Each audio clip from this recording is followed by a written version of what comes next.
This test is a low altitude drop test, which we call LADT, and the objective of this test is to test the main parachute for the ExoMars mission, which is a large 35-meter diameter ring slot parachute. For the ExoMars 2020 mission, the parachute is used to decelerate the descent module during its entry in the Mars atmosphere.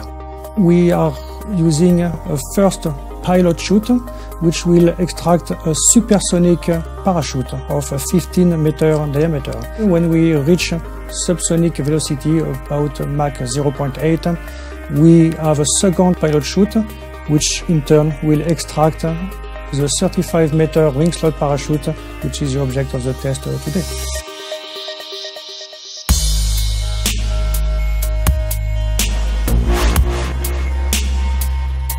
The big 35-meter parachute weighs almost 90 kilos. It's the biggest parachute that's ever been flown on a Mars mission, and a parachute that size has to be deployed very, very sequentially, very, very carefully, otherwise it can be damaged during deployment.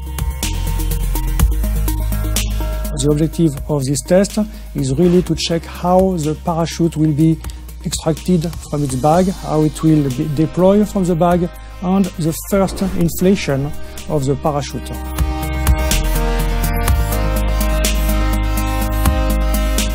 So what we are trying to do is this test is not to represent the Mars atmosphere. This, in order, if we would like to do that, we would need to go to very high altitude, and this is another test which we plan to do later this year.